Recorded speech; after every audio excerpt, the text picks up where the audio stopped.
I picked up the phone to ask my son Daniel what time his wedding would be when my daughter-in-law Veronica looked me right in the eye and said with an icy smile, "Oh, we got married yesterday. We only invited special people." The words hit me like a bucket of ice water. Special people. I, who for 3 years had paid their $1,200 rent every single month, who had bought every piece of furniture in their apartment, who had filled their refrigerator when they didn't have enough to eat. I was not a special person. I stood there in the living room of my own house, holding a phone that felt like it weighed 1,000 pounds, watching my son avoid my gaze while Veronica settled onto the sofa I had bought for them. The pink dress I had chosen for his wedding hung uselessly in my closet, along with the new shoes and the dream of being part of the most important day in my only son's life. I had spent $200 on that dress, thinking how lovely I would look in Daniel's wedding photos in which I would never appear. For weeks, I had been planning every detail. I had set aside an extra $1,000 for their wedding gift. I had called my sister down in Florida to tell her the good news. I had cleaned my house from top to bottom because I thought maybe they would come to celebrate with me after the ceremony. All of it crumbled in a second with those 4 poisoned words. Only special people. Daniel finally looked up, his voice sounding rehearsed. "Mom, it was an intimate thing. Very small. Just the 2 of us and the witnesses." But I knew it was a lie. I'd seen the pictures on social media. I saw Veronica's parents posing proudly next to the newlyweds. I saw her brothers toasting with champagne. I saw Veronica's white dress, which I had helped pay for with the $300 I gave her for personal expenses last month. I saw everything I wasn't invited to see. A week later, exactly 7 days after that humiliation, Veronica called me with a completely different tone. She was no longer the confident woman who had excluded me from the wedding. Now she sounded desperate, almost pleading. "Helen, the rent is late. The landlord is pressuring us and says if we don't pay this week, he's going to evict us. You must have forgotten to make the transfer." Her voice trembled slightly, as if her world were falling apart. I stayed silent for a few seconds, remembering all the times I had rushed to the bank to make that transfer. All the times I had canceled my own plans to make sure they had a roof over their heads. All the times I had eaten beans and rice so I could give them money for their cravings. And now, after shutting me out of the most important moment of their lives, they had the nerve to call me as if nothing had happened. "Veronica," I said with a calmness that surprised even me, "I guess I didn't tell you. I only help special people." The silence on the other end of the line was so profound I could hear my own heart beating. For the first time in years, I wasn't the one trembling. She was. "Helen, I don't understand," she stammered. "We've always been special to you. You're like a second mother to me." Lies. All lies, wrapped in that sweet voice she only used when she needed something. The same voice she had used to ask for money for the wedding dress, for the honeymoon, for the rings I helped finance without knowing I would never see the ceremony where they would exchange them. For so many years, I had lived with this constant feeling of walking on eggshells, measuring every word, every gesture, every gift, hoping to receive a crumb of affection from my own son. I had been the perfect mother, the accommodating mother-in-law, the silent provider who never protested when they treated me as if I were invisible. But that phrase, "only special people," woke something in me that had been dormant for far too long. I mentally calculated how much money I had spent on them over these 3 years. Between rent, food, gifts, emergencies, and whims, it was over $60,000. $60,000 that I took from my pension, from my savings, from the money my late husband left for me to live comfortably in my final years. And for what? To be treated like a stranger on my own son's wedding day. That night, after hanging up the phone, I sat on my bed and cried. But they weren't tears of sadness. They were tears of rage, of accumulated frustration, of years of humiliations swallowed in silence. I cried for all the times they made me feel like my love was a burden, that my presence was an inconvenience, that my money was the only valuable thing I had to offer. I cried for the foolish mother I had been, for the woman who had lost herself trying to be indispensable to those who considered her disposable. When I woke up the next morning, something inside me had shifted. It wasn't just the pain of betrayal. It was something deeper, colder. I got out of bed and looked at myself in the bathroom mirror, The same tired eyes, the same wrinkles that told stories of years spent giving love without receiving it in return. But there was something different in my gaze, a hardness I didn't recognize, a determination that had been buried under years of compliance. I went to the kitchen and made coffee, just like every morning for the past 40 years. But this time, I didn't think about calling Daniel to ask how his morning was. I didn't check my phone hoping for a text from him apologizing for the humiliation. For the first time in a long time, my first concern of the day was myself. I sat at the table where I had so often planned surprises for them, where I had counted out bills for their expenses, where I had cried in silence when they treated me with indifference. Now, that table would witness something completely different. I pulled out my checkbook, my bank statements, and began to do the math. I wanted to see, in exact numbers, the size of my own stupidity. Rent, $1,200 a month for 36 months, $43,200. Groceries, approximately $400 a month, another $14,400. Birthday, Christmas, anniversary gifts, at least $5,000. Veronica's medical emergencies, $800.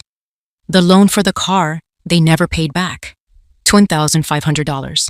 The air conditioner repair for their apartment, $700. The living room furniture, $1,200. Over $67,000.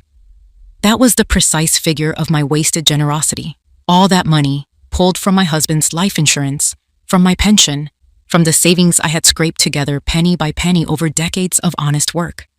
Thrown away to keep two adults comfortable who couldn't even pretend to respect me. The phone rang, and I saw Daniel's name on the screen. Normally, I would have rushed to answer, my heart pounding, hoping he would finally apologize, that he'd explain it was all a misunderstanding. But this time, I let it ring. Once, twice, 3 times. It finally stopped, and I kept sipping my coffee as if nothing had happened. 10 minutes later, it rang again. This time, it was Veronica. I let it ring too. Then a text message from Daniel arrived. "Mom, pick up the phone. We need to talk to you urgently." I deleted the message without replying.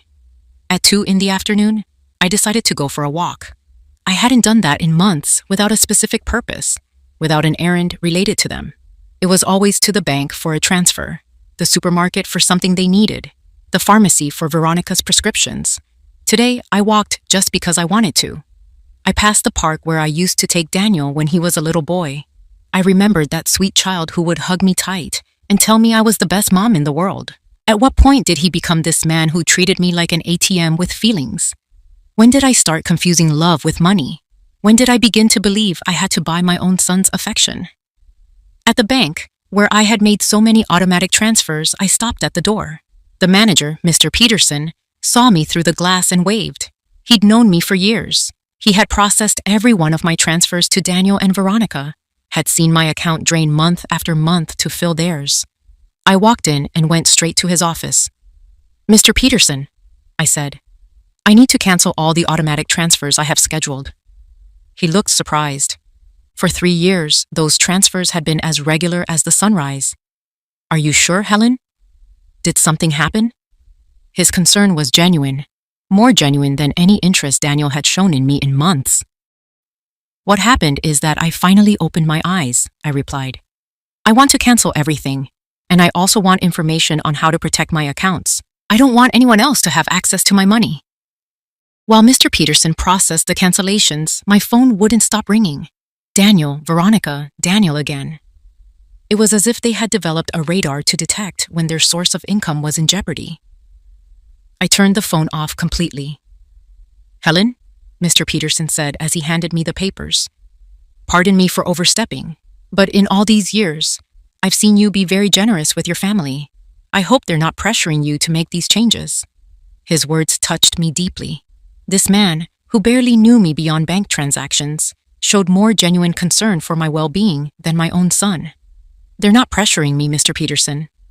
On the contrary, I finally stopped pressuring myself." When I left the bank, I felt strangely light, as if I had left a huge weight in that office. For the first time in years, my money was completely my own. I had no financial obligations to people who saw me as a resource instead of a human being. I walked home, thinking of all the things I had stopped doing to please Daniel and Veronica. The trips I didn't take to save money for them. The friends I stopped seeing because I was always available for their emergencies. The hobbies I abandoned because every dollar I spent on myself was one less for their needs. When I got home, I found 3 cars parked in front of my door. Daniel's, Veronica's, and one I didn't recognize. I could see movement inside my house through the windows. My blood ran cold. They had keys. I had given them keys because I trusted them, because I thought one day they would take care of me as I had taken care of them. I took a deep breath before opening the door. It was time for the first real confrontation of my new life. I opened my front door to a scene I will never forget. Daniel was sitting on my sofa with his head in his hands. Veronica was pacing like a caged animal, and an older man I didn't know was looking through papers on my dining room table. My papers. My personal documents. "What is going on here?" I asked, my voice louder than I expected. All 3 of them looked at me as if I were the intruder in my own home. Veronica was the first to speak, her voice filled with that desperate urgency I'd already heard on the phone. "Helen, thank God you're here. We need to talk. Mr. Davies is from the law firm we consulted about your situation." "My situation?"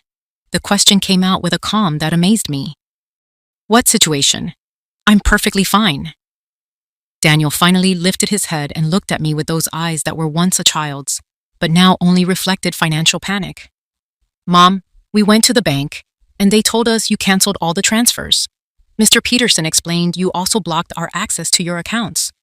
We don't understand why you did that." Mr. Davies, a man in his 50s with a gray suit and a smile that inspired no confidence, approached me with his hand outstretched. "Mrs. Miller, I'm Fernando Davies, an attorney specializing in family law. Your children are concerned about your mental well-being and asked me to evaluate the situation." I didn't shake his hand. Instead, I walked straight to my dining room table and gathered up all my documents that he had been reviewing without my permission. "These are my private papers. You have no right to look at them without my authorization." "Mom," Daniel interjected with that condescending tone he had perfected over the last few years, "we're worried about you. Your behavior has been very strange lately. First, you cut us off financially without explanation. Then you don't answer our calls. We thought maybe you need professional help." Veronica came over and tried to take my hand with that fake tenderness she reserved for when she needed something. "Helen, honey, we know you've been under a lot of stress. Maybe the loneliness is affecting you more than you think. It's normal at your age to have episodes of confusion." The word confusion rang in my head like an alarm bell. Now I understood why they'd brought the lawyer. It wasn't to help me. It was to have me declared mentally incompetent and take control of my finances. The same woman who told me only special people were invited to her wedding was now treating me like a senile old woman. "I am not confused," I said with a firmness that silenced the room. "I am more clear-headed than I have been in years. And you are all going to get out of my house right now." Mr. Davies stepped in with that professional voice lawyers use when they want to sound reasonable.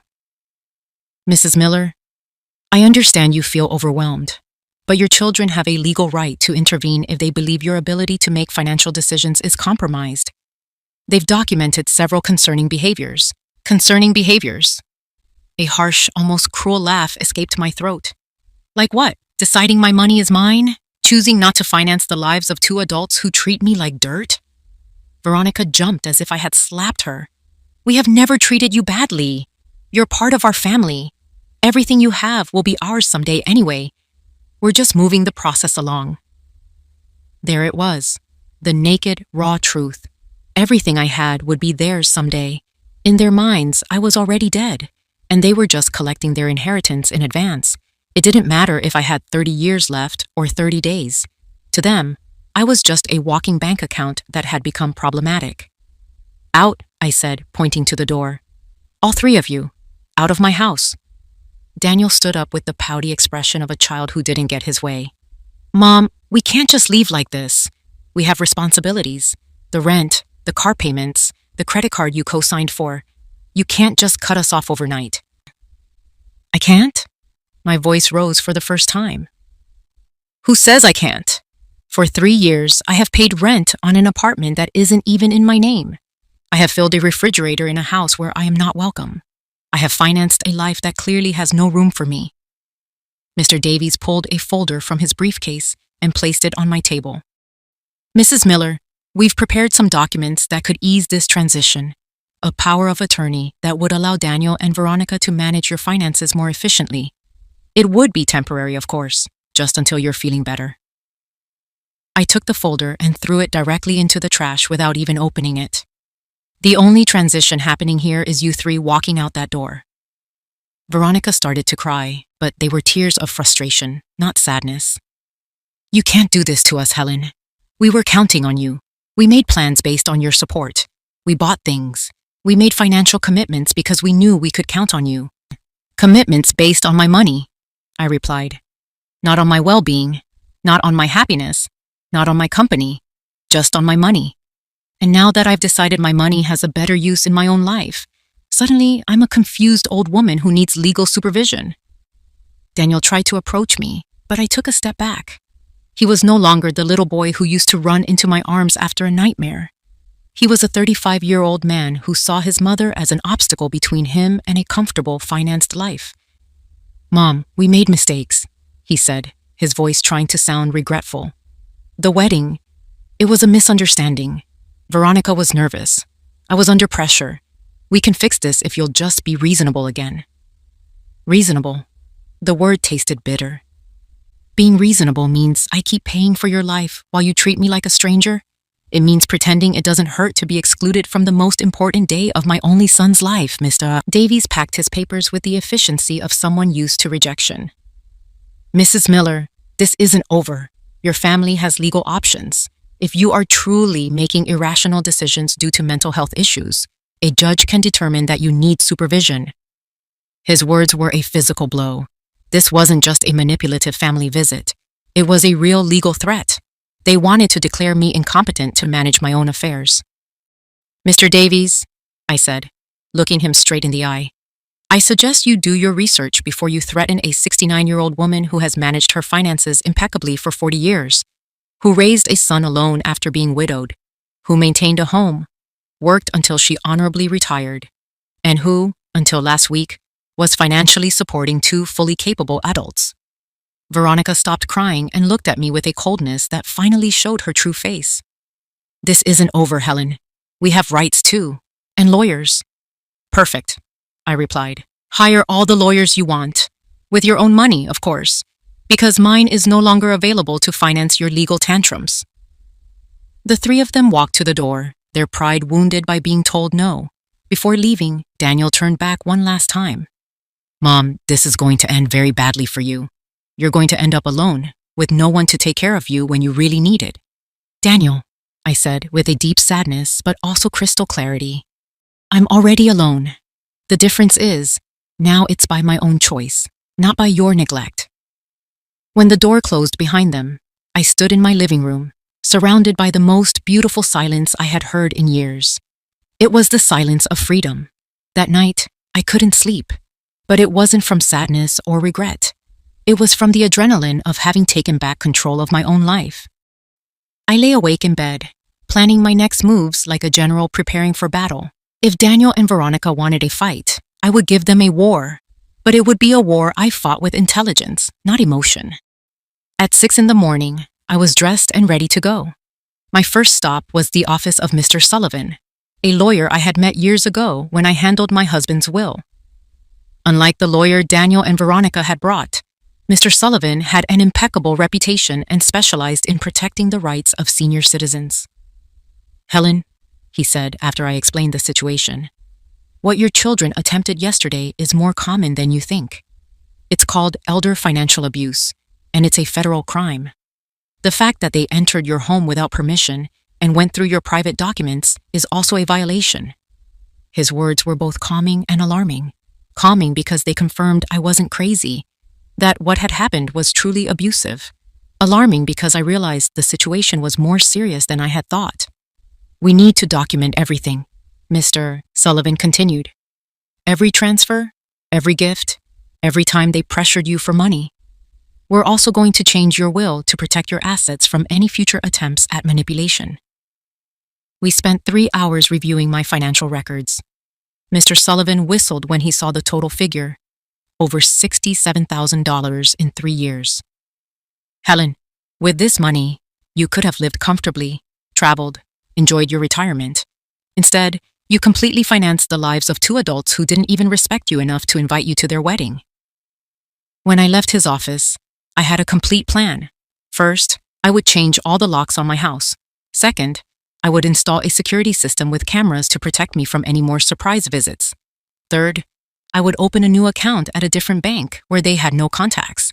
And fourth, I would start living the life I had been postponing for years. My next stop was the hardware store. The owner, Walt, had known me for years because I was always in there buying things to fix Daniel and Veronica's apartment. This time was different. Helen, what brings you in today? Another emergency at your son's place? He asked with the familiarity of someone who had been a silent witness to my wasted generosity. No, Walt. This time it's for my own house. I need to change all the locks, and I want the best quality you have. He looked surprised but didn't ask questions. While he was selecting the locks, his son Kevin, who installed security systems, came in. It was Providence in action. Kevin, I said, I also need to install security cameras. The whole system. Price is not an object. While they prepared everything for the next day's installation, I received a call from an unknown number. It was Veronica, calling from someone else's phone since I had blocked her number after yesterday's confrontation. Helen, it's Veronica. Please don't hang up. We need to talk like civilized adults. Talk, I said dryly. Look, I understand you're upset about the wedding. It was a mistake. Daniel and I have talked and we want to make it up to you. What do you think about organizing a special dinner to celebrate our marriage with you? We could do it at your house, cook together like old times. The manipulation in her words was so obvious it was almost funny. Veronica, how much exactly do you owe in rent? The silence on the other end confirmed I had hit the nail on the head. Well, it's 2 months. $2,400 in total. But that's not the only reason I'm calling. Helen, we really miss having you in our lives. Do you miss me or do you miss my money? I asked directly. Both, she answered with a surprising honesty. Helen, I'm not going to lie to you. Yes, we need your financial help, but we also love you. You're important to us. If I'm so important, I said, why wasn't I important enough to be at your wedding? Why am I not important enough to get a phone call that isn't asking for money? When was the last time you called just to see how I was doing? Another silence. We both knew the answer. Never. Veronica, I'm going to explain this to you one time.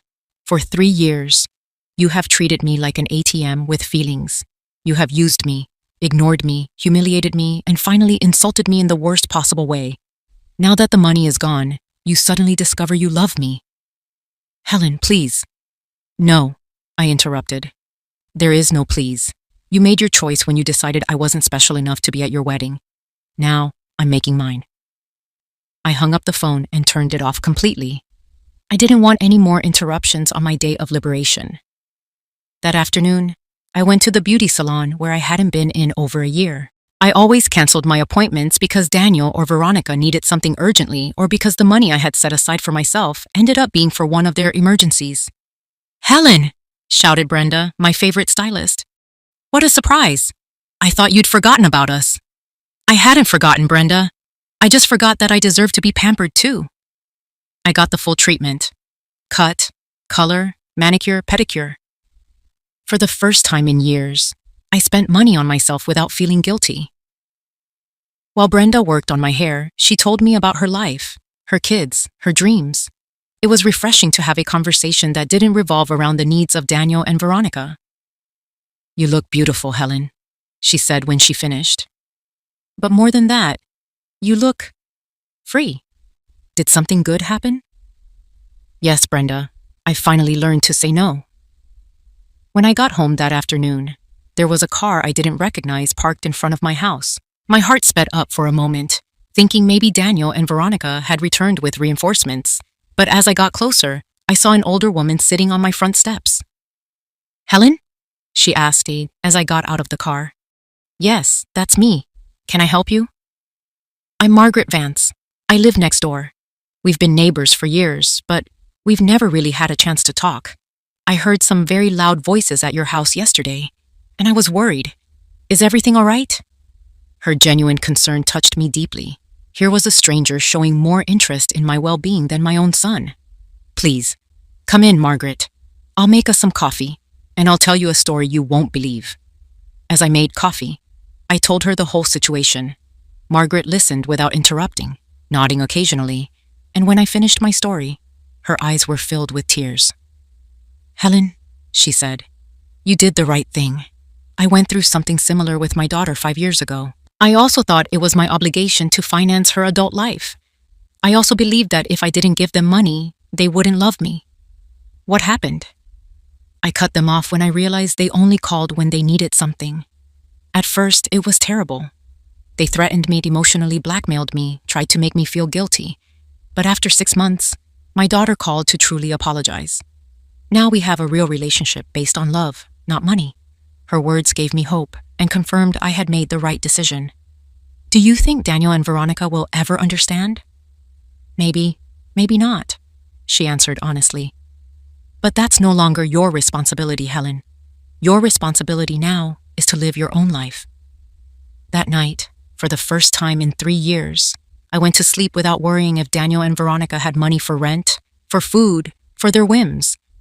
I went to sleep thinking about myself, my plans, my future, and I slept better than I had in years. The next day, Kevin and Walt arrived at 8 a.m. to change the locks and install the security system. While they worked, my phone kept ringing from unknown numbers. Veronica was still trying to reach me from different phones, but I had developed a new skill, completely ignoring calls I didn't want to take. "Helen," Kevin said as he installed the cameras, "this system will give you total peace of mind. You can see who's at your door from your phone, even when you're not here. And if anyone enters without permission, an alert is automatically sent to the police." The irony didn't escape me. I was installing a security system to protect myself from my own son, but it didn't hurt like before. It was simply a practical measure to maintain my new peace. While they worked, I decided to do something I hadn't done in years: call my sister Diana in Florida. We had lost touch because every time we talked, I would end up bragging about Daniel and Veronica's achievements, about how much money I had spent on them, about how proud I was to be able to help them. I realized now that our conversations had become financial reports disguised as family news. "Helen?" Diana answered, surprised. "Sis, how are you? We haven't talked in months." "I'm fine, Diana. Better than fine, actually. I'm calling to tell you I've finally come to my senses." I told her the whole story from the beginning: the secret wedding, the humiliation, the visit with the lawyer, my decision to cut off the funding. Diana listened in silence, and when I finished, her response shocked me. "Helen, sis, it's about time. Every time we talked, it broke my heart to hear you boast about how much money you'd given them, as if love is measured in dollars. I wanted to say something, but I didn't know how." "What did you want to say?" "That Daniel never spoke about you with affection when I saw him at family gatherings.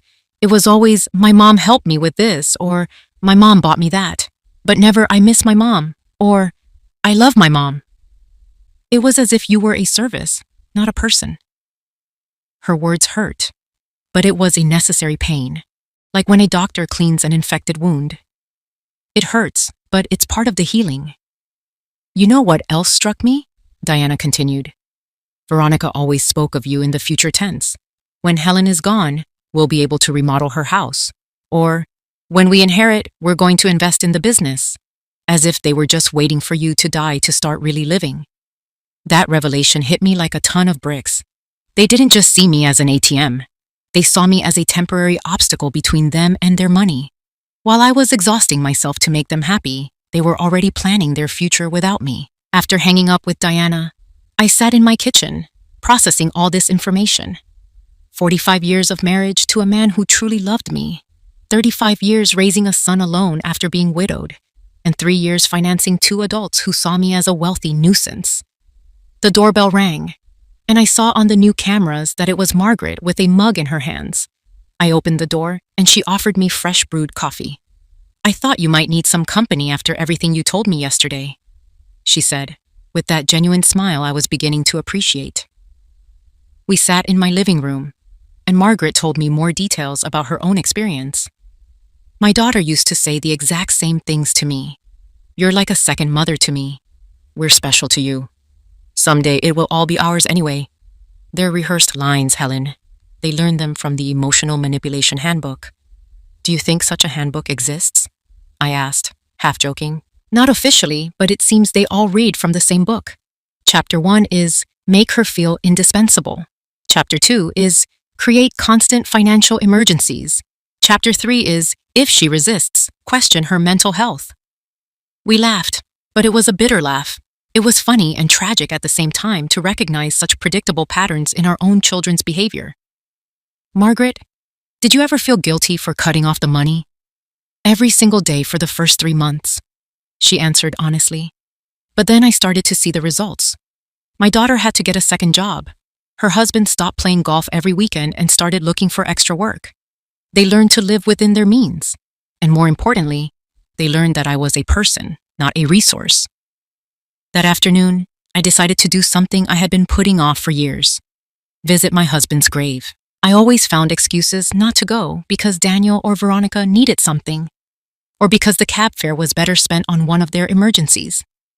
The cemetery was quiet and beautiful. Robert's gravestone was a bit neglected because I hadn't been there to clean it in months. I sat on the grass beside his headstone and spoke to him as if he were alive. Robert, my love, I think I got lost for a while. After you were gone, I put all my energy into Daniel. I wanted to be the best mother in the world, to somehow make up for him growing up without a father. But I think in the process, I forgot to be myself. The wind blew gently, and for a moment, I felt like he was listening. Our son has become someone I don't recognize. Or maybe he was always this way, and I just didn't want to see it. His wife is, well, you know how she is. The money you left for me to live peacefully, I spent it supporting them. But not anymore, my love. I've learned. And I cleaned his gravestone, replaced the withered flowers with fresh ones, and stayed there for another hour, just enjoying the peace. For the first time in years, I wasn't in a hurry to get home to solve some crisis for Daniel and Veronica. When I got back, there were 3 cars parked in front of my house again. My heart raced, but this time, I was prepared. The cameras showed me it was Daniel, Veronica, and 2 other people I didn't recognize. They all seemed agitated, talking among themselves and pointing at my house. I didn't get out of the car. Instead, I called Mr. Sullivan, my lawyer.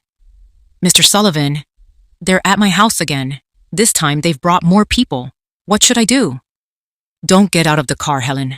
I'm on my way immediately. And I'm calling the police.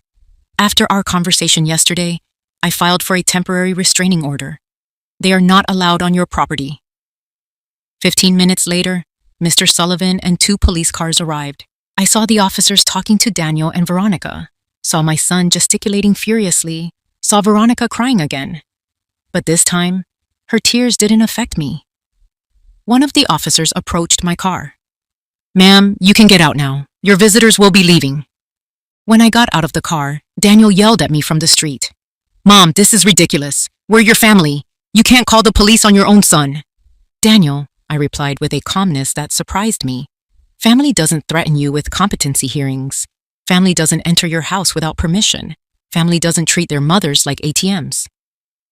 Veronica screamed from the other side of the street. You're going to pay us what you owe us. We have bills you co-signed for. You can't just abandon us like this. Mr. Sullivan intervened. Mrs. Miller, any future communication must be through my office. And I suggest you consult with an attorney before making threats, because my client has complete documentation of all the payments she has made voluntarily for 3 years. I watched them drive away, defeated, but not surrendered. I knew this wasn't over, but for the first time in this situation, I felt confident. I had professional help, emotional support from Margaret, and most importantly, mental clarity about what was right and what was wrong. That night, Margaret invited me to dinner at her house. I met her daughter, who was visiting, and I saw with my own eyes what a healthy family relationship looked like. They spoke with respect, asked genuinely about each other's lives, and laughed together. The daughter didn't ask for money once during the entire evening. This is what I wanted with Daniel, I confessed to Margaret after her daughter left. And maybe someday you'll have it, she replied. But first, he has to learn that you are a person who deserves respect, not just a source of income. For the first time in weeks, I went to sleep feeling hopeful about the future. The next few days were strangely peaceful. The security cameras showed me that Daniel and Veronica would drive by my house several times a day, sometimes slowly, sometimes parking for a few minutes, but never getting out. It was as if they were studying my routine, looking for the perfect moment for their next move. Mr. Sullivan had advised me to document each of these visits, so I kept a detailed log with dates and times. Their persistence will work in our favor, he had told me. Every time they show up after being told to stay away, it strengthens our case for a permanent restraining order. On Friday morning, I was having a quiet breakfast when the doorbell rang. The cameras showed a well-dressed young woman with a folder in her hands and a professional smile. I didn't recognize her, but something about her posture told me this was not a social visit. "Good morning, Mrs. Miller," she said when I opened the door. "I'm a social worker with Adult Protective Services. We received a report that you may be at risk, and we need to conduct a wellness check." My blood ran cold. Daniel and Veronica had escalated the situation. It wasn't just threats from private lawyers anymore. Now they had involved the government. "May I see your identification?" I asked, trying to remain calm. "Of course." She showed me an official ID that looked legitimate. "I'm Raquel Mendez. May I come in to speak with you?" I let her in because I knew refusing would look worse for my case. Raquel sat in my living room and took a form out of her folder. "Mrs. Miller, we received reports that you have had significant changes in your financial behavior, that you have cut off communication with your family, and that you have shown signs of paranoia by installing unnecessary security systems. We were also informed that you have refused medical and legal help from your loved ones." Every word had been carefully chosen to make me sound like an unstable old woman. I recognized Veronica's hand in the phrasing. She had always been skilled at manipulating words to get what she wanted. "Miss Mendez," I said with all the dignity I could muster, "I would like to call my lawyer before I answer any questions." "Ma'am, this isn't a legal interrogation. It's a wellness check. If you have nothing to hide, there shouldn't be a problem with us talking." The phrase, "if you have nothing to hide," made me angry. It was the same logic abusers use to justify their invasions. If you're innocent, you shouldn't complain about your privacy being violated. "Ma'am, I am calling my lawyer. You can wait here, or you can come back another day, but I will not answer questions without legal representation present." I called Mr. Sullivan, and he arrived in 20 minutes. When he walked in and saw the social worker, his expression hardened. "Miss Mendez," he said after reviewing her ID, "I hope you have a court order to be here, because my client is under my legal representation, and any unauthorized evaluation constitutes harassment." "Sir," Raquel responded, with less confidence than before, "we have reports from a concerned family about the well-being of Mrs. Miller. It is our duty to investigate." "What family?" Mr. Sullivan asked dryly. "The same family that tried to make her sign over power of attorney without representation? The same family that entered her home without permission and went through her private documents? The same family that excluded her from important events while living off her money?" He pulled a folder from his briefcase and placed it on the table. "I have here complete documentation of financial and emotional abuse towards my client. $67,000 extracted from her accounts in 3 years, systematic social exclusion, and emotional blackmail. If anyone needs to be investigated here, it is not my client." Raquel reviewed the documents with growing discomfort.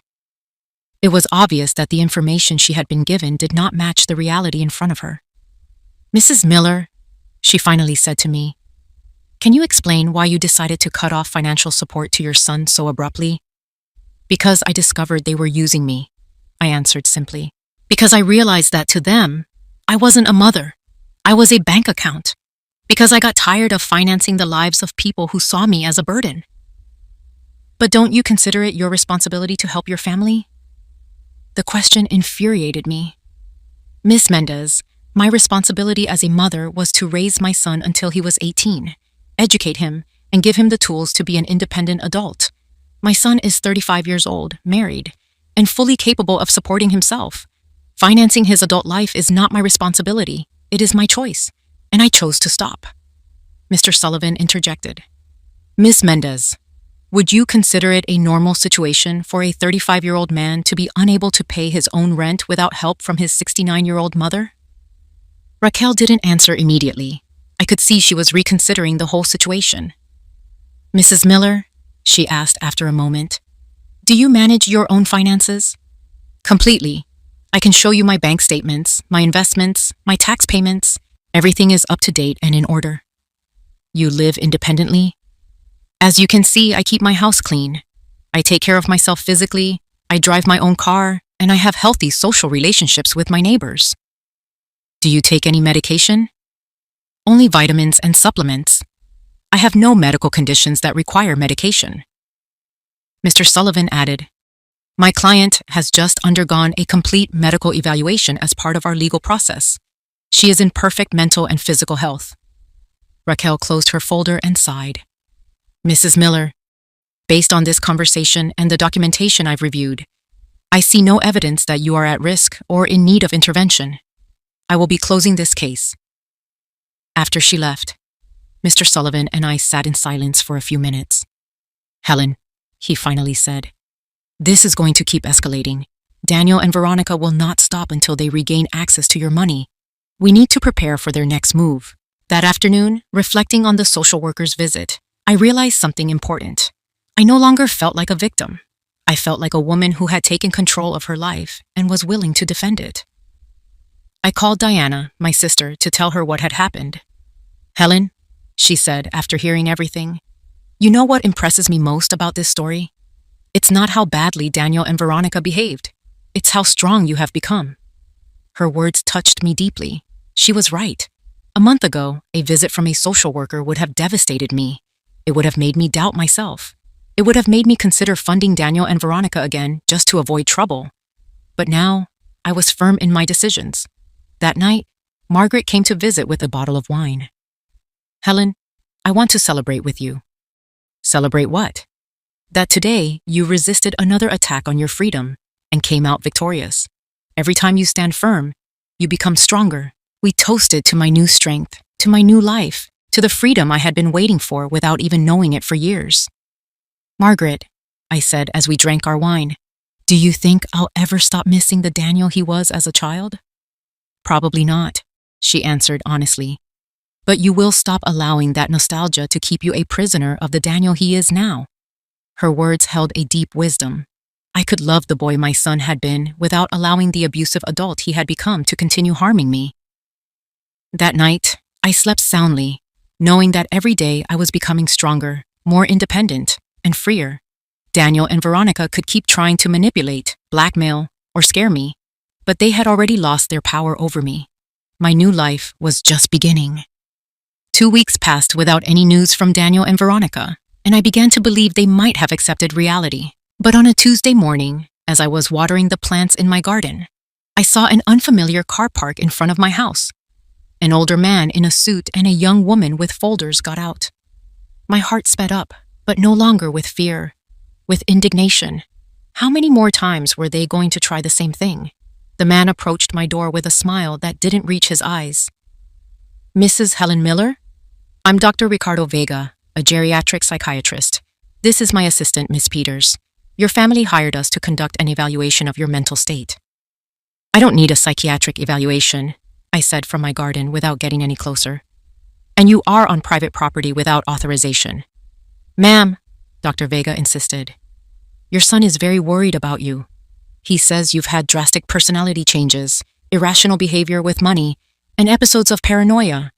A simple evaluation could resolve all these concerns. Miss Peters added in a syrupy voice. It's just a conversation, Mrs. Miller. If you're fine, as you say, the evaluation will confirm it, and your family will be at ease. I immediately recognized the tactic. It was the same one Veronica had used. If you have nothing to hide, you shouldn't have a problem. But I was no longer the same naive woman from a month ago. Dr. Vega, I said with authority, I am 69 years old and have managed my affairs independently my entire adult life. I will not submit to psychiatric evaluations because my son doesn't like that I stopped financing his life. Ma'am, we understand your resistance, said Miss Peters with that condescending tone people use with small children. But the evaluation is for your own good. My own good. The laugh that came from my throat was bitter. You know what was for my own good? To stop paying the rent for 2 adults who treated me like garbage. You know what else was for my own good? Installing cameras to protect myself from family members who enter my house without permission. Just then, Mr. Sullivan pulled up in his car. Upon seeing him, Dr. Vega and Miss Peters exchanged uncomfortable glances. Dr. Vega, Mr. Sullivan said after getting out, I hope you have a court order to be here because otherwise, you are violating the restraining order we have against my client's family. We are not family, the doctor responded defensively. We are mental health professionals hired by concerned relatives. Hired by relatives who are ordered not to approach my client, Mr. Sullivan retorted dryly. What you are doing is called harassment by proxy, and it is equally illegal. He took out his phone and called the police. Officer, I need you to come and remove 2 individuals from my client's property. They are violating a restraining order. While we waited for the police, Dr. Vega tried to justify his presence. Mrs. Miller, your son showed us concerning evidence, unpaid medical bills, stockpile medications, erratic behavior with money. Doctor, I interrupted. My son lied to you. I have no outstanding medical bills because I'm not sick. I don't have stockpiled medications because I don't take any. And my behavior with money is perfectly rational. I stopped giving it away to people who mistreated me. But ma'am, Miss Peters insisted, your family says you threatened to disinherit them completely, that you changed your will without consulting anyone. Of course I changed my will. My voice rose for the first time in the conversation. Why would I leave my inheritance to people who exclude me from the important moments of their lives? Why would I reward abuse with money? 2 police cars arrived, and Officer Johnson, who already knew the situation from previous visits, approached Dr. Vega. Doctor, I need you to leave this property immediately. This woman has a valid order of protection. Officer, we are health professionals. We are not breaking any laws. Yes, you are, Mr. Sullivan interjected. You are here as representatives of people who are forbidden to approach my client. It is indirect harassment. Dr. Vega and Ms. Peters left, grumbling, but before getting into their car, Ms. Peters shouted, Mrs. Miller, your family just wants to help you. Don't let them isolate you from the people who love you. The people who love me don't try to declare me crazy to steal my money, I shouted back.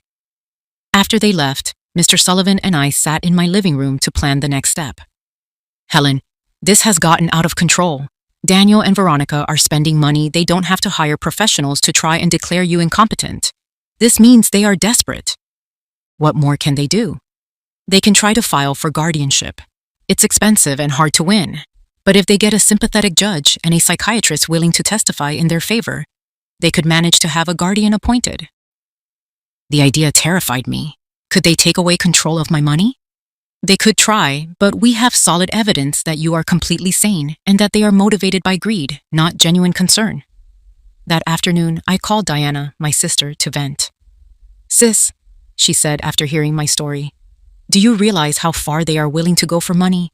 They are risking family relationships, spending on lawyers and doctors, destroying their own reputation, all to regain access to your bank account. Her words made me reflect. Daniel and Veronica had revealed their true nature completely. There was no going back. There was no possibility of genuine reconciliation. To them, I had never been a respected mother or mother-in-law. I had always been just money on legs. That revelation, though painful, was also liberating. I no longer had to wonder if I was making the right decision. I no longer had to feel guilty for protecting myself. They themselves had shown that my emotional and physical well-being mattered less to them than my money. That evening, Margaret came to visit with a surprise. She had invited her friends from the gardening club to meet me. Helen, she introduced me. These are my friends, Brenda, who you already know from the salon, Maria, Carmen, and Hope. We have all been through similar situations with abusive relatives. We spent the evening sharing stories. Maria had had to set boundaries with a brother who constantly asked for money. Carmen had cut ties with a daughter who only visited when she needed something. Hope had had to change her will after discovering her grandchildren saw her as their retirement plan. What hurts the most, I confessed, is not losing the money I gave them. It's realizing I never had the love I thought I had. Helen, Hope said with the wisdom of her 80 years. True love is not bought or sold. If you had to pay for it, it was never real. Her words were like a balm to my wounded soul. She was right. I had been buying attention, not love. I had been financing an illusion. You know what I discovered? I told my new friends. The loneliness of being surrounded by people who don't love you is worse than the loneliness of being alone. At least now, when I'm alone, I'm in good company. We all laughed and toasted with tea to our newfound wisdom. That night, after my new friends left, I sat in my garden to think. The stars shone brighter than ever. Or maybe I was just seeing them with clearer eyes. For the first time in my adult life, I was completely financially alone. I had no dependents. I had no financial responsibilities to anyone but myself. And instead of scaring me, that reality excited me. I could travel if I wanted. I could remodel my house. I could buy nice clothes. I could donate to charities I cared about. I could invest in my own future instead of financing the present of ungrateful people. Freedom tasted like hope. And for the first time in years, I was eager to plan my future. A month after the psychiatrist's visit, I thought I had finally won the war. I had settled into a beautiful routine. I would have a quiet breakfast reading the newspaper, tend to my garden, have lunch with Margaret or one of my new friends, and in the afternoons, I dedicated myself to activities I had abandoned for years. I had taken up painting again, something I was passionate about before becoming Daniel and Veronica's personal financier. But on a Thursday morning, as I was painting some flowers on my new easel, Mr. Sullivan arrived at my house with a grim expression that froze my blood. Helen, we need to talk. Daniel and Veronica have filed a formal petition for guardianship in family court. They are asking for a legal guardian to be appointed. The words fell on me like stones. I knew it was a possibility, but hearing it out loud made it terrifyingly real. Does that mean they can take away control of my money? If a judge determines that you are not capable of managing your affairs, yes, they could appoint Daniel as your legal guardian, which would give him total control over your finances. I sat down heavily on my sofa, feeling the weight of the deepest betrayal I had ever experienced. My own son was trying to have me legally declared incompetent to steal my money. Mr. Sullivan, what evidence could they possibly have? You yourself have seen that I am perfectly sane. They have statements from 3 witnesses who claim to have seen you behaving erratically. They also submitted medical bills that they claim you haven't paid, and medications that you are supposedly stockpiling without taking. But that's a lie. I have no outstanding medical bills or stockpiled medications. I know, Helen, but they have fabricated convincing evidence. They also have the statement from Dr. Vega saying that you refused to cooperate with a psychiatric evaluation, which they interpret as evidence of mental deterioration. The manipulation was diabolical. They had turned my refusal to submit to an unnecessary exam into evidence of mental illness. They had used my instinct to protect myself against them as proof that I needed protection. Who are the 3 witnesses? Mr. Sullivan consulted his papers. Veronica, of course, a neighbor named George Herrera, and someone who claims to be your pharmacist, Mr. Chen. George Herrera was the neighbor across the street, a disagreeable man who had always had issues with me because my friends sometimes parked in front of his house. Mr. Chen was indeed my pharmacist, but I couldn't understand what he could have said against me. I need to talk to Mr. Chen, I told Mr. Sullivan. Something isn't right there. We went to the pharmacy together that same afternoon. Mr. Chen greeted me with surprise and nervousness. Mrs. Miller, nice to see you. How are you? Mr. Chen, I was told that you signed a statement saying I have erratic behavior with my medications. His face turned beet red. Mrs. Miller, Your daughter-in-law came in a few weeks ago asking about your medications. She said she was worried because you were acting strange. And what did you tell her? I explained that you barely buy vitamins and occasional aspirin, that you don't have any regular prescriptions, but she insisted that was proof you weren't taking proper care of your health. Mr. Sullivan intervened. Mr. Chen, did you sign any papers? She brought a document that said I confirmed Mrs. Miller had irregular patterns of medication purchases. I thought it was for an insurance company or something. I didn't know it was for a lawsuit. My own pharmacist had been tricked into signing something he didn't fully understand. Veronica's manipulation knew no bounds. Mr. Chen, I said, I need you to write a statement explaining exactly what happened and clarifying that I have no issues with medication. Of course, Mrs. Miller. I feel terrible about this misunderstanding. After the pharmacy, we went to confront George Herrera. When we knocked on his door, he greeted us with obvious hostility. What do you want? Mr. Herrera, Mr. Sullivan said, I understand you signed a statement about my client's behavior. So what if I did? That woman is crazy. She's been acting weird for weeks. Can you be more specific about what behaviors you've observed? Installing cameras like she lives in a war zone, having strange people visit her at all hours, yelling in the street with her family. I realized that George had interpreted everything out of context. I installed the cameras to protect myself. The strange people were my new friends. The yelling was when I defended my home from Daniel and Veronica's invasions. Mr. Herrera, I said, do you know why I installed the cameras? No, and I don't care. To protect myself from my son and daughter-in-law, who were entering my house without permission and threatening me. That's what a crazy person would say. He responded cruelly. There was no way to reason with him. His testimony was based on superficial observations interpreted with malice. That night, Mr. Sullivan and I sat down to plan our defense. Helen, we need our own psychiatric evaluation. I have a colleague, Dr. Elena Morales, who is an expert in competency evaluations. She can officially confirm that you are completely sane. And what if Daniel and Veronica have bribed the judge? What if none of this matters because they've already decided to declare me incompetent? Helen, the legal system isn't perfect, but it's not completely corrupt either. We have solid evidence of your mental competence and of their financial motivations. We are going to fight this.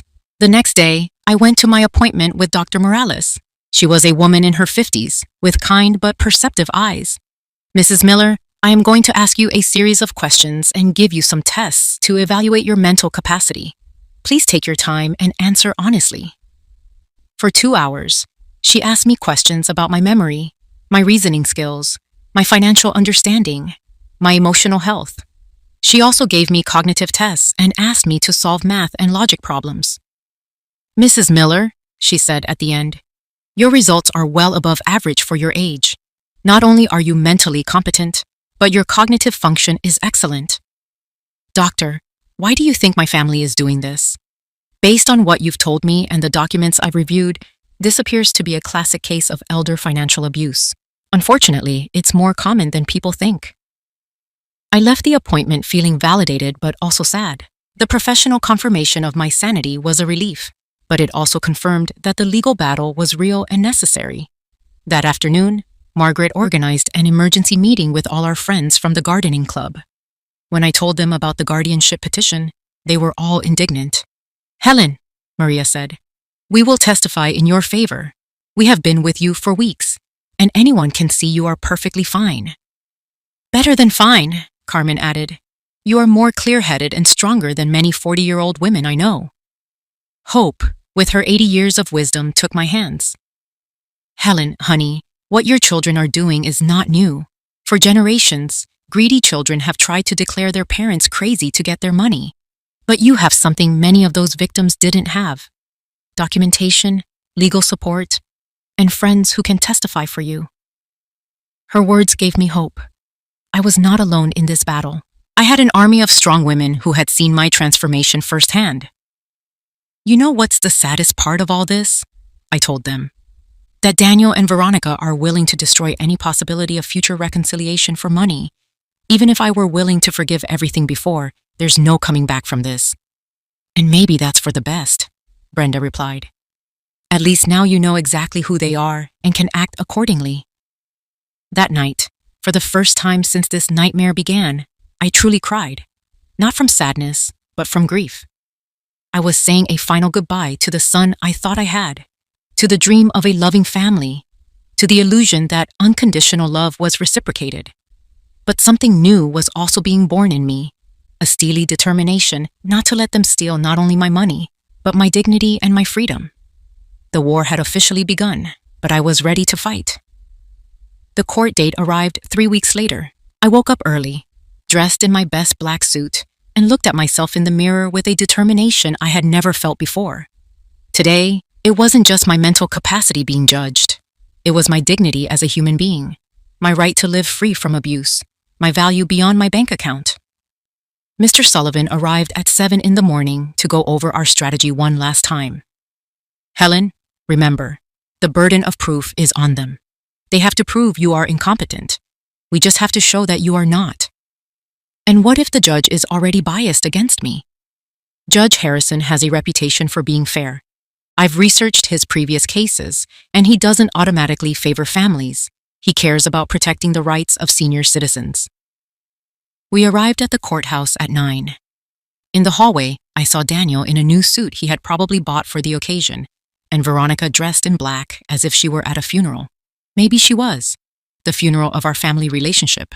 When our eyes met, Daniel avoided my gaze, but Veronica held my stare with a coldness that confirmed for her this was just business. Their lawyer was an older, elegant man with the kind of confidence that comes from winning similar cases before.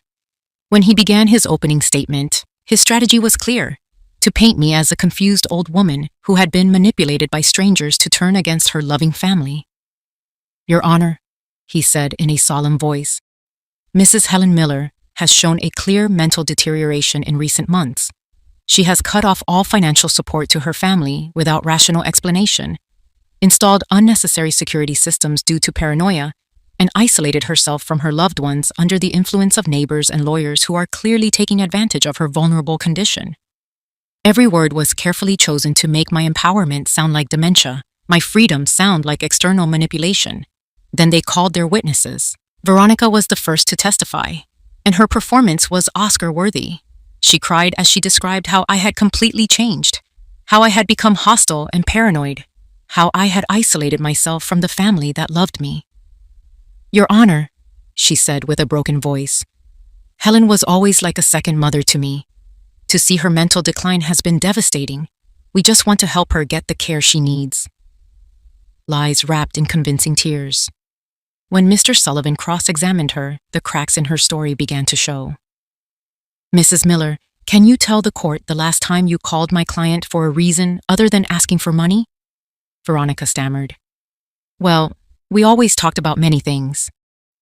"Can you give a specific date?" "I don't remember exact dates." "Is it true that you and your husband got married without inviting my client?" "It was a very small ceremony." "Is it true that when my client asked about the wedding, you told her you had only invited special people?" Veronica turned red. Those words were taken out of context. "What would be the correct context for telling your mother-in-law she isn't a special person?" She couldn't answer convincingly. Daniel was next. Seeing him on the stand, swearing to tell the truth as he prepared to lie about my mental health, was one of the most painful moments of my life. This was the boy I had raised alone, to whom I had dedicated my entire life. "My mother was always very generous with us," he testified. "But lately she has become erratic and irrational. We believe she is being manipulated by people who are taking advantage of her." When Mr. Sullivan cross-examined him, the mask fell off completely. "Mr. Miller, how much money have you received from your mother in the last 3 years?" "I don't know the exact amount. Would $67,000 sound about right?" "Maybe. She was always generous." "And how many times did you visit your mother without asking her for money?" The silence was deafening. "Is it true that you and your wife entered my client's home without permission and went through her private documents?" "We were worried about her." "Is it true that you brought a lawyer to pressure her into signing over power of attorney?" "We wanted to help her manage her finances." "At 35 years old, do you need help from your 69-year-old mother to pay your rent?" Daniel couldn't answer with dignity. George Herrera testified about my supposed erratic behaviors, but when Mr. Sullivan questioned him on the details, he admitted he had never spoken to me directly and that all his information was based on superficial observations. Dr. Vega testified that my refusal to be evaluated was evidence of mental decline, but Mr. Sullivan presented the documentation from our evaluation with Dr. Morales, which completely contradicted his conclusions. Then it was our turn. Mr. Sullivan first called Mr. Chen, my pharmacist, who explained how he had been tricked into signing a statement that misrepresented my medication purchasing habits. Dr. Morales testified about my excellent mental state, presenting the results of the cognitive tests, which had been flawless. Mr. Peterson from the bank testified about my financial competence, explaining that my decisions to cancel automatic transfers had been completely rational and processed correctly. Margaret and my friends from the gardening club testified about my lucidity, my new vitality, and my ability to maintain healthy social relationships. Finally, it was my turn to testify. I stood with dignity and walked to the stand, feeling the weight of 69 years of experience, of wisdom gained through pain, of strength discovered in adversity. Mr. Sullivan guided me through my testimony, allowing me to tell my full story. The $67,000 spent in 3 years, the humiliation of being excluded from the wedding, the constant emotional manipulation, the invasion of my privacy, the legal threats. Mrs. Miller, Mr. Sullivan finally asked, why did you decide to cut off financial support to your son and daughter-in-law? Because I finally understood that what I was receiving from them was not love, I answered, my voice clear and strong. It was a business transaction disguised as a family relationship. My money was welcome, but I, as a person, was not. Do you regret your decision? I only regret that it took me so long to make it. Daniel's lawyer tried to make me seem confused during his cross-examination, but I answered each of his questions with clarity and precision. When he tried to suggest that my new friends had manipulated me, I explained that for the first time in years, I had relationships based on mutual respect, not financial interest. In his closing arguments, Daniel's lawyer kept insisting that I was a victim of external manipulation. Mr. Sullivan was devastating in his response. Your Honor, what we have seen here is not the case of an incompetent elderly woman, but that of a woman who finally found the strength to free herself from years of financial and emotional abuse. The plaintiffs have presented no real medical evidence of mental incompetence. What they have presented is frustration because their source of income decided to exercise her legal and moral right to protect her own resources. Judge Harrison retired to deliberate for 2 hours that felt like 2 years. When he returned, his expression was serious but clear. After reviewing all the evidence presented, he began, it is clear to this court that Mrs. Helen Miller is in full command of her mental faculties. Professional psychiatric evaluations confirm her cognitive competence. Her financial decisions, while they may be painful for her family, are completely rational and within her rights. My heart began to beat faster. Furthermore, the judge continued, the evidence suggests that this petition is motivated by financial interest rather than genuine concern for Mrs. Miller's well-being. The court completely denies the petition for guardianship. I had won.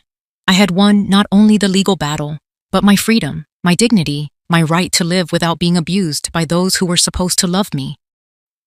As we left the courthouse, I saw Daniel and Veronica talking furiously with their lawyer. Veronica shot me a look of pure hatred before walking away. Daniel looked at me one last time, and for a second, I saw something that might have been regret, but it was far too late. That night, Margaret hosted a celebration at my house with all our friends.